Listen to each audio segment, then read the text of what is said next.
అనంతపురం జిల్లా తాడిపత్రి నియోజకవర్గం వైఎస్సార్ పార్టీ రాష్ట్ర కార్యదర్శి రూపాయి డాక్టర్ అనిల్ రెడ్డి మాట్లాడుతూ పీపీపీ మోడల్ ద్వారా 80,000 కోట్ల ప్రజల సొమ్మును ప్రైవేటు పరం చేయడాన్ని సవాలు చేస్తూ నిజంగా మీరు తీసుకున్న నిర్ణయం సరైనదే అన్న ధైర్యం మీకుంటే 13 జిల్లాలో జిల్లాకు ఒకరి చొప్పున రాజీనామా చేసి ప్రజాక్షేత్రంలో తీర్పు కోరే దమ్ముందా అని సూటిగా కూటమి ప్రభుత్వాన్ని ప్రశ్నించిన రూపాయి డాక్టర్ అనిల్ రెడ్డి వైసీపీ రాష్ట్ర కార్యదర్శి.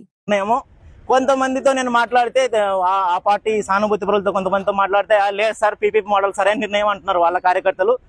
నిజంగా వాళ్ళు తీసుకున్న నిర్ణయం కరెక్ట్ నిర్ణయం అనే ధైర్యం వాళ్ళకు ఉంటే దాదాపు 164 సీట్లు ఉన్నాయి కదా వాళ్ళకు.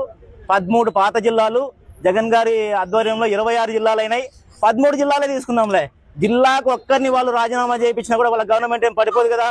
వాళ్ళకి దమ్ముంటే 13 మందిని జిల్లాకు ఒక్కరిని రాజీనామా చేయించి మళ్ళీ ప్రజల దగ్గరికి పొమ్మను, ప్రజలే చెప్పుతో కొట్టినట్టు వాళ్ళకి సమాధానం చెప్పి మీ నిర్ణయం తప్పు అని ఓడిస్తారు. వాళ్ళ దగ్గర ధైర్యం ఉంటే వాళ్ళు తీసుకున్న పీపీపీ మోడల్ అనేది కరెక్ట్ నిర్ణయం అనే ధైర్యం వాళ్ళకు ఉంటే జిల్లాకు ఒక ఎమ్మెల్యేని రిజైన్ చేసి రమ్మనండి, ప్రజాక్షేత్రంలోనే ప్రజలే నిర్ణయిస్తారు వాళ్ళ నిర్ణయం తప్పు నిర్ణయమో కరెక్ట్ నిర్ణయమో. జై జగన్.